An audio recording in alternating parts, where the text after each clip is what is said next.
기도하겠습니다. 하나님 아버지, 주님의 은혜를 감사합니다. 오늘도 이렇게 하나님의 전에 나와서 주님 앞에 거룩한 예배를 올려드립니다.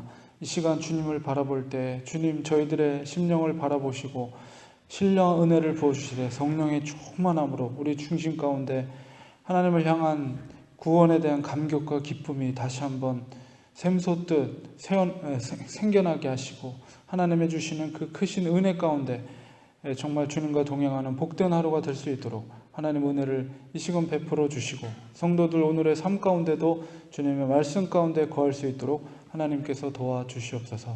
예수님의 이름으로 기도드리옵나이다. 아멘. 이사야서 7장 10절에서 25절까지 우리 한 목소리로 같이 읽겠습니다. 여호와께서 또 아하스에게 말씀하여 이르시되 너는 내 하나님 여호와께 한 징조를 구하되 깊은 데서든지 높은 데서든지 구하라 하시니 아하스가 이르되 나는 구하지 아니하겠나이다. 나는 여호와를 시험하지 아니하겠나이다 한지라. 이사야가 이르되 다윗의 집이여 오나건대 들을지어다. 너희가 사람을 괴롭히고서 그것을 작은 일로 여겨 또 나의 하나님을 괴롭히려 하느냐. 그러므로 주께서 친히 징조를 너희에게 주실 것이라. 보라, 처녀가 잉태하여 아들을 낳을 것이요 그의 이름을 임마누엘이라 하리라. 그가 악을 버리며 선을 택할 줄 알 때가 되면 엉긴 젖과 꿀을 먹을 것이라. 대저 이 아기가 악을 버리며 선을 택할 줄 알기 전에 내가 미워하는 두 왕의 땅이 황폐하게 되리라. 여호와께서 에브라임이 유다를 떠날 때부터 당하여 보지 못한 날을 너와 내 백성과 내 아버지 집에 임하게 하시리니 곧 아수르 왕이 오는 날이니라. 그날에는 여호와께서 애굽 하수에서 먼 곳의 파리와 아수르 땅의 벌을 부르시리니 다 와서 거친 골짜기와 바위 틈과 가시나무 울타리와 모든 초장에 앉으리라. 그날에는 주께서 하수 저쪽에서 새내어 온 삭도 곧 아수르 왕으로 내 백성의 머리털과 발털을 미실 것이요 수염도 깎으시리라. 그날에는 사람이 한 어린 암소와 두 양을 기르리니 그것들이 내는 젖이 많음으로 엉긴 젖을 먹을 것이라. 그 땅 가운데 남아있는 자는 엉긴 젖과 꿀을 먹으리라. 그날에는 1000그루에 은 1000개의 가치가 있는 포도나무가 있던 곳마다 찔레와 가시가 날 것이라.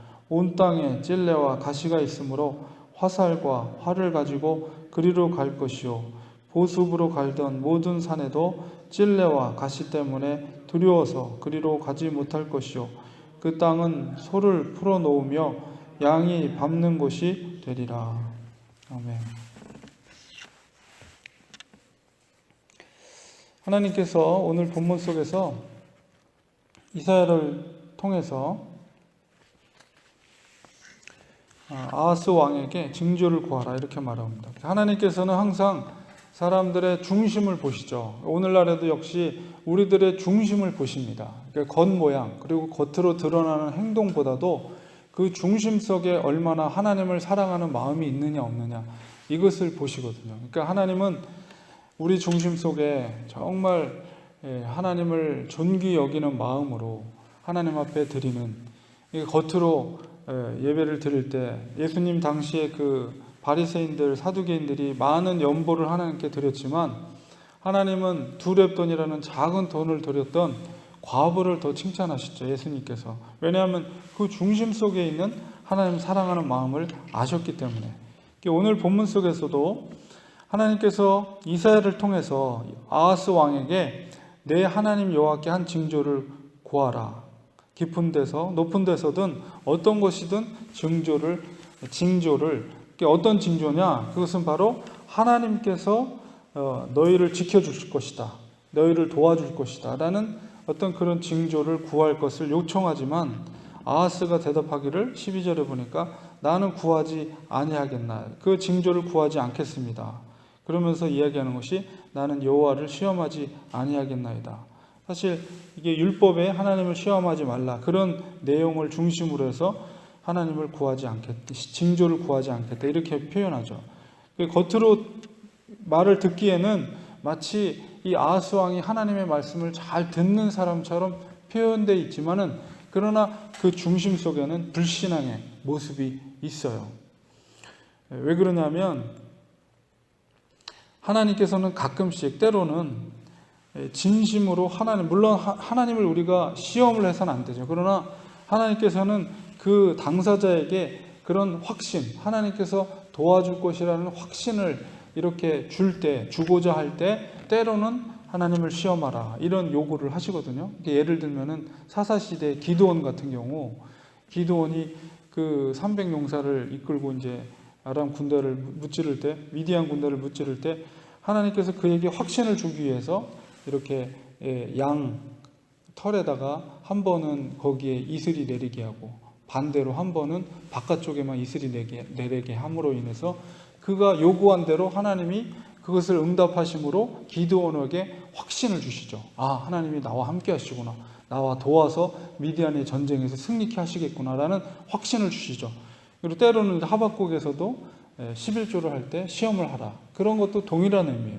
하나님께서 도와줄 것이다, 함께 할 것이다 라는 그런 경우에 확신을, 징조를 주십니다. 요청을 하고 시험을 하라고 하는데 오늘 이 본문도 역시 이사야를 통해서 내가 너에게 확신을 주겠다는 그런 의도 속에서 징조를 구하라고 했는데 아하스는 겉으로는 마치 율법을 지키는 사람처럼 내가 징조를 구하지 않고 여호와를 시험하지 않겠다라고 하지만은 결과적으로 열왕기하 16장 7절에 보면 실제적으로는 사실은 그러니까 지금 뭐에 대한 확신이냐면 지금 북쪽 이스라엘과 아람 군대가 연합군을 형성해서 이 남쪽 유다를 공격해 올 때 하나님이 너희들을 지켜주겠다는 것을 징조를 구하라고 한 것이거든요.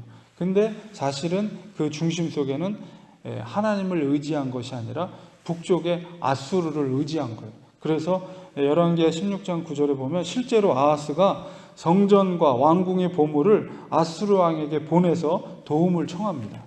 그러니까 하나님을 의지한 것이 아니라 인간적인 정치적인 현실적인 정치를 의지해서 북쪽에 있는 그 세력들을 아수르의 세력을 힘입어서 아람과 북쪽 이스라엘 연합군을 이제 이기기 위로 이렇게 마음을 먹고 있는 거예요. 속으로는 그런 음흉한 생각을 하면서 마치 자기가 신앙이 좋은 것처럼 하나님 앞에 징조를 구하지 않겠다 이렇게 표현하고 있는 것이죠.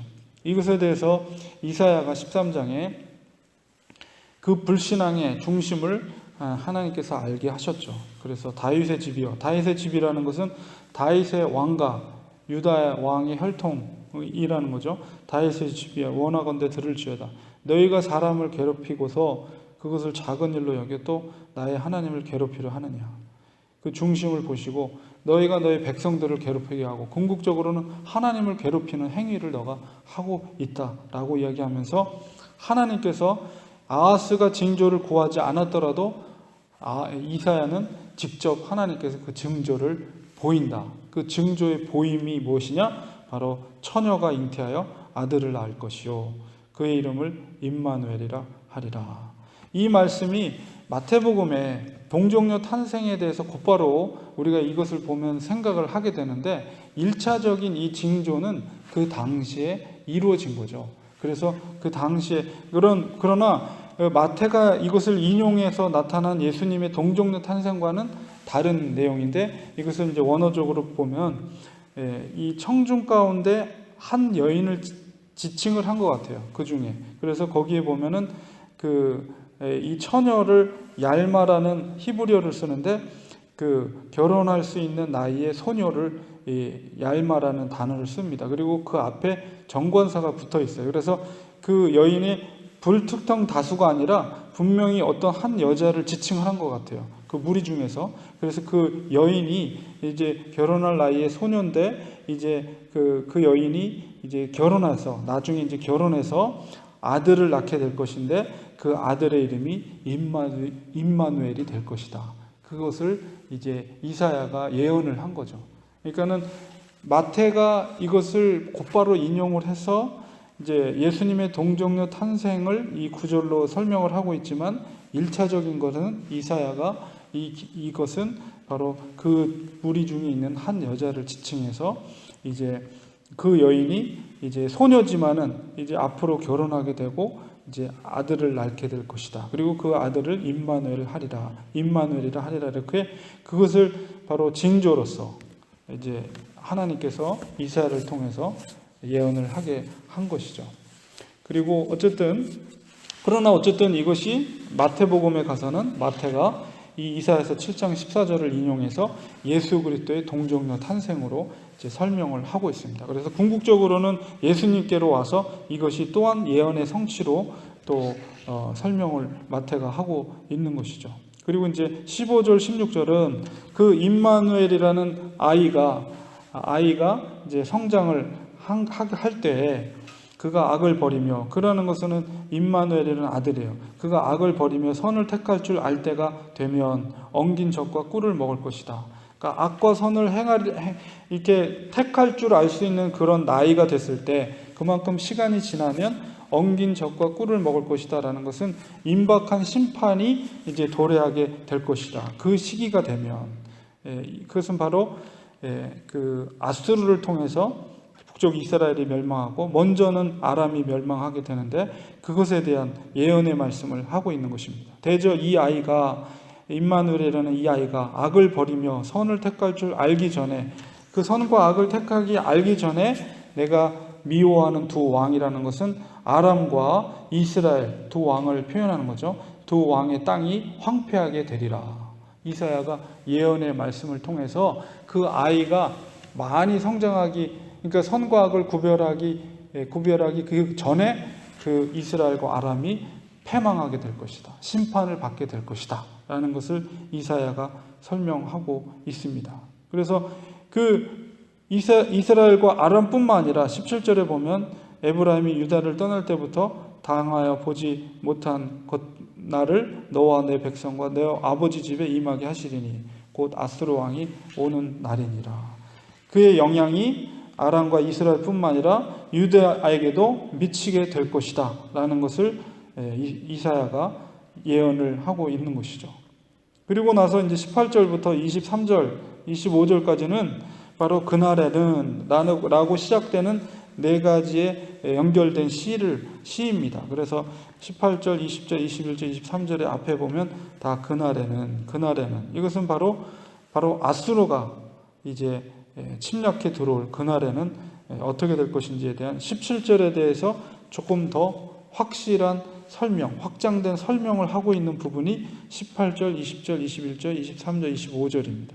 그래서 18절에는 애굽의 하수에서 먼 곳에 파리, 아수르 땅의 파리와 벌로 이렇게 상징적으로 표현되어 있지만은 그 당시에 강대국은 애굽과 북쪽의 아수르예요. 그래서 이 파리는 애굽에 있는 나일 강가에 파리들이 많았거든요. 그래서 그 파리는 바로 애굽의 애굽의 세력을 말하는 거예요. 그러니까 애굽이 침략해 오고 북쪽에서는 아수르의 땅의 벌이라고 한 것은 아수르 땅에는 산이 많아서 거기에는 벌들이 많았어요. 그래서 아수르를 비유하고 있는 것이 벌입니다. 그래서 아수르의 세력과 남쪽에는 애굽 세력이 이제 침략해 올 것이다라는 것이죠. 그래서 그것을 표현한 것이고, 20절에는 주께서 하숫 쪽에서 세내온 삭도 곧 아수르 왕. 그래서 북쪽의 아수르 왕이 이제 침략해 들어와서 백성들의 머리털과 이 발털, 수염을 깎는다는 것은 포로로 잡혀가는 것. 그리고 그들이 수치를 당하게 되는 것이죠.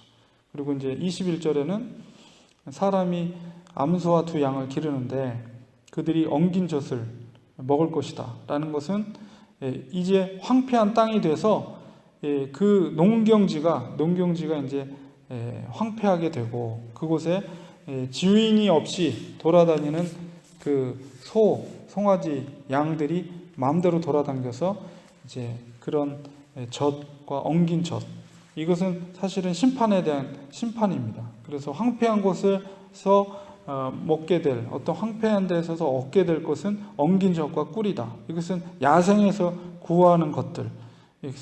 그래서 땅이 황폐해질 것을 예언하는 말이고, 역시 23절, 25절도 거기에 있는 수많은 포도나무가 다 배임을 당하고 거기에 찔레와 가시가 난다는 것은 땅이 황폐하게 된 것이죠. 그리고 모든 산에도 찔레와 가시 때문에 사람들이 그리로 못 간다.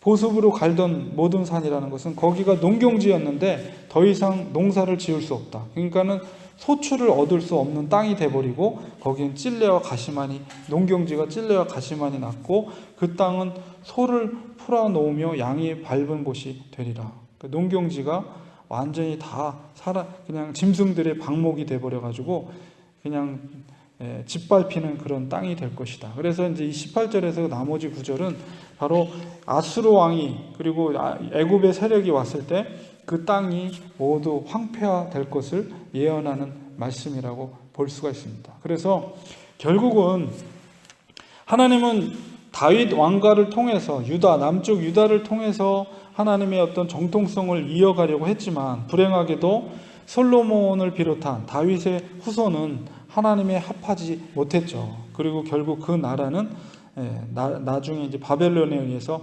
멸망을 당하게 합니다. 결국 인간의 왕국은 실패할 수밖에 없는 거예요. 그래서 결국은 이제 7장 14절에 있는 이 동정녀 탄생, 이것의 그 성취를 통해서 하나님의 독생자가 인간의 실패에도 불구하고 하나님의 독생자가 직접 육신을 입고 이 땅에 오심으로 임마누엘의 약속을 성취하셨고 죽기까지 그 예수 그리스도께서 순종하심으로 말미암아 예수 그리스도의 메시아, 바로 하나님의 메시아라는 것은 왕이라는 거예요. 기름 부음 받은 자, 왕으로서, 예수 그리스도의 왕으로서 이 땅에 예수 그리스도의 메시아 왕국을 이루게 하심으로써 그것이 성취가 된 거죠. 그러니까 인간의 왕국은 한정될 수밖에 없어요.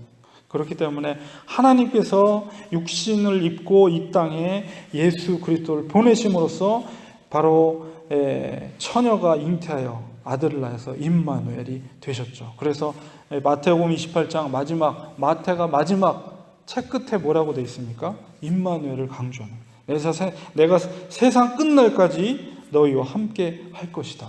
결국 임마누엘, 하나님이 우리와 함께 할 것이다. 그러니까 이 세상은 아무리 왕국으로 하나님의 왕국으로 다스린다 할지라도 인간의 그 후손은 인간에는 실패할 수밖에 없어요. 그래서 우리에겐 하나님의 은혜가 필요하고 바로 예수 그리스도의 은혜가 필요한 것입니다. 그래서 예수 그리스도의 메시아 왕국만이 완전하신 하나님의 도성이 될 것이며 하나님의 왕국이 될 수밖에 없다는 것을 이사야 선지자가 오늘날 우리에게 말씀을 예언하고 있는 것입니다. 그래서 오직 예수 그리스도 그분을 보고 이 세상에는 완전할 수 있는 것은 없습니다. 오직 주님을 통해서만, 오직 우리의 예수 그리스도 그분만을 통해서만이 영원한 왕국이 도래하게 될 것이다 라는 것입니다. 그래서 마태가 바로 7장 14절을 인용해서 바로 동정녀를 통해서 탄생하신 우리의 영원하신 왕이신 예수 그리스도를 예언하고 있는 것으로 설명을 하고 있습니다. 그리고 하나님은 언제나 창세기부터 마지막 계시록까지 우리를 향해 항상 하시는 이 메시지가 바로 임마누엘입니다. 내가 언제까지든지 너와 함께 할 것이다. 우리와 함께 하시는 예수 그리스도 하나님이 우리와 함께 할 것이다. 그래서 우리가 늘 함께 하시는 하나님을 의지하고 그분만을 바라보면서 살아가는 것이 복된 성도들의 삶이다. 그러니까 항상 우리 마음속에 임마누엘 대신 예수 그리스도를 우리 마음에 모시고 그분만을 바라보며 그분을 우리의 왕으로서 섬기며 그분의 주권을 인정하고 우리는 청지기로서 예수 그리스도를 위해서 이 땅에서 살아가는 우리가 되어야 되겠습니다. 기도하겠습니다.